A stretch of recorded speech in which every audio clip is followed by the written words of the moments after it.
Unit 11 start करेंगे। Sound SLO 11.1.1 है, explain production of sound waves. अब साउंड वेव की हम प्रोडक्शन को स्टडी करेंगे। पहले देखते हैं कि साउंड क्या होता है। Sound is a form of energy that travels in the form of waves from one place to another. ठीक है, साउंड एक एनर्जी का फॉर्म होता है जो वेव के फॉर्म में ट्रेवल करता है एक जगह से दूसरी जगह पे। ठीक है, तो साउंड अगर वेव के फॉर्म में ट्रेवल करता है तो अब उसकी प्रोडक्शन देखेंगे। प्रोडक्शन ऑफ साउंड वेव्स, जैसे कि दूसरी वेव्स को प्रोड्यूस करने के लिए हमें वाइब्रेशंस की ज़रूरत थी। ठीक है, ऐसे ही हमारे पास साउंड वेव्स को भी प्रोड्यूस करने के लिए ही वाइब्रेशंस की ज़रूरत पड़ेगी या वाइब्रेटिंग बॉडीज़ की ज़रूरत पड़ेगी। तो sound is produced by vibrating bodies. Sound जो प्रोड्यूस होता है वो वाइब्रेटिंग बॉडीज़ से प्रोड्यूस होता है। जैसे कि हमने कोई भी चीज़ ऐसी ले ली, ठीक है, हमने लाउड स्पीकर ले लिया। अब लाउड स्पीकर में जब आवाज़ आता है बाहर तो उसका जो लाउड होता है वो क्या करता रहता है, वाइब्रेट करता है।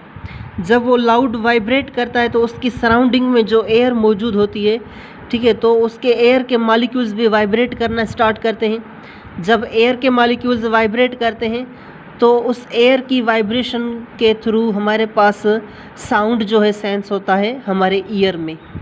ठीक है, तो ऐसे हमारे पास क्या होता है, साउंड प्रोड्यूस होता है। Means sound is produced by vibrating bodies. अब वाइब्रेटिंग बॉडीज़ में हमारे पास क्या आ गया, लेट सपोज ड्रम। अगर ड्रम है हमारे पास, ड्रम जो होता है उसको ड्रम का जो पर्दा होता है जिस पे हम स्टिक लगाते हैं, तो उस पर जब स्टिक लगाते हैं, स्टिक लगाने के बाद आप देखेंगे वो जो पर्दा होता है वो क्या करता है, वाइब्रेट करता रहता है।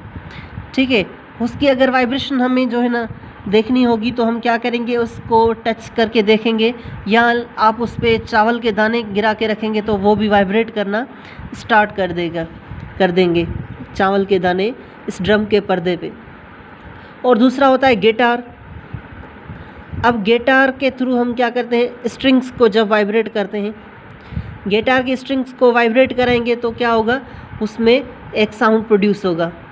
सो हमने यहाँ पे भी देखा कि गिटार की स्ट्रिंग्स को वाइब्रेट करा रहे हैं तो साउंड प्रोड्यूस हो रहा है। मींस वाइब्रेटिंग ऑब्जेक्ट्स के थ्रू ये साउंड प्रोड्यूस होता है। जैसे कि हमारे पास ह्यूमन वॉइस होता है, जो हमारे पास ह्यूमन वॉइस होता है वो जो है वोकल कार्ड्स होते हैं, जिसकी वजह से वोकल कार्ड्स वाइब्रेट करते हैं और हमारा साउंड जो है प्रोड्यूस होता है जो हम बात करते हैं। So production of sound means sound produced by vibrating objects. कोई भी चीज़ अगर वाइब्रेट करेगी तो उसमें साउंड प्रोड्यूस होगा। एंड नेक्स्ट चीज़ है कि साउंड जो है वो प्रोड्यूस होता है वाइब्रेटिंग ऑब्जेक्ट्स के थ्रू। अब इसकी जो एक जगह से दूसरी जगह पे जो ट्रैवल कर रहा है from one place to another, वो कैसे ट्रैवल कर रहा है। ठीक है, तो साउंड इज़ प्रोपेगेट या ट्रैवल थ्रू मीडियम। साउंड को ट्रैवल करने के लिए मीडियम की ज़रूरत पड़ती है। अब मीडियम मैंने आपको ऑलरेडी पढ़ाया हुआ है कि मीडियम क्या होता है। मीडियम कोई भी एक मैटर होता है, मैटर की कोई भी स्टेट होती है। आपके पास let suppose air, water, ice, ठीक है, तो सॉलिड, लिक्विड, गैस हो सकता है। अब यहाँ पे दूसरी चीज़ कि जो मीडियम होता है हमारे पास, जब साउंड प्रोड्यूस हो रहा था लाउड स्पीकर के थ्रू, तब जो हमारे पास मीडियम था वो क्या था, एयर था। जब एयर में से हमारे पास पार्टिकल्स जो एयर के थे वो वाइब्रेट कर रहे थे तो हमारे पास साउंड सेंस हो रहा था ईयर में। लेकिन अगर हम एक बेल ले लें, इलेक्ट्रिक बेल ले लें या कोई भी एक घंटी ले लें, तो उसको अगर हम पानी में डालेंगे, पानी में ऐसे डालेंगे कि जैसे वो जिस बर्तन में पानी पड़ा है उस बर्तन के सरफेस को वो टच ना करे बेल। ठीक है, जब पानी में बेल को रखेंगे फिर उसको हम क्या करेंगे, बजाएंगे बेल को, तो हमें आवाज़ सुनाई देगी। मीन्स के जो पानी जो साउंड होता है वो वाटर में से भी ट्रैवल करता है।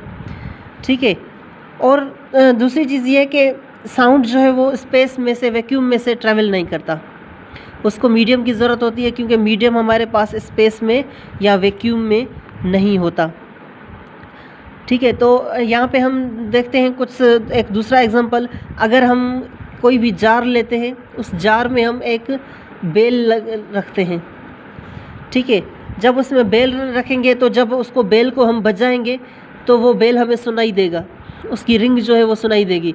लेकिन अगर वही बेल जो जार थी, इस जार में से हम एयर जो है आउट कर दें, एयर को निकाल दें वैक्यूम पंप के थ्रू, अगर एयर को वैक्यूम पंप के थ्रू निकाल देंगे, फिर क्या होगा, जब बेल इस जार के अंदर बजेगा तो वो हमें सुनाई नहीं देगा। क्यों नहीं सुनाई देगा? क्योंकि बेल जब सुनाई दे रहा था तब इसमें एयर मौजूद थी, एयर के थ्रू हमारे पास आवाज़ आ रही थी। लेकिन अब बेल जो है, यहाँ पे जस्ट बेल है और इसमें जो एयर के मॉलिक्यूल्स है वो मौजूद नहीं है। जब एयर मौजूद नहीं है तो ये जो बेल की आवाज़ है वो हमारे कानों तक नहीं पहुँचेगी, क्योंकि इसको ट्रैवल करने के लिए कोई मीडियम नहीं है। इसी वजह से ये हमारे पास आवाज़ जो होगी बेल की सुनाई नहीं देगी। इससे हमें पता चलता है इस एक्सपेरिमेंट में से कि आवाज़ साउंड को ट्रैवल करने के लिए मीडियम की ज़रूरत पड़ती है, किसी भी मैटर की ज़रूरत पड़ती है। ठीक है, तो ये था हमारे पास एक साउंड का थोड़ा इंट्रोडक्शन, साउंड कैसे प्रोड्यूस होता है और साउंड कैसे प्रोपेगेट होता है या ट्रैवल करता है। ठीक है, होप कि ये आपको समझ में आ गया होगा। फर्दर जो आपके पास है, जो टेक्स्ट बुक में लिखा हुआ है आप वो रीड कर दें। ये जो आपके पास लिखा हुआ है, ये साउंड वेव्स लिखा हुआ है, ये आप फर्दर रीड कर दें। Sound is produced by vibrating body. ठीक है, ये आप कर दें। और sound require material medium for its propagation. So जब ये आप रीड करेंगे तो ये आपको क्लियर हो जाएगा। और जो है आपके पास थोड़ा सा कॉन्सेप्ट मैंने आपको दे दिया कि साउंड को प्रोड्यूस कैसे करते हैं और साउंड ट्रैवल कैसे करता है, और मीडियम की उसको ज़रूरत होती है एक जगह से दूसरी जगह मूव करने के लिए। होप कि ये आपको ऐसे लो समझ में आ गया होगा कि साउंड क्या है और साउंड प्रोड्यूस कैसे होता है और साउंड ट्रैवल कैसे करता है। Thank you.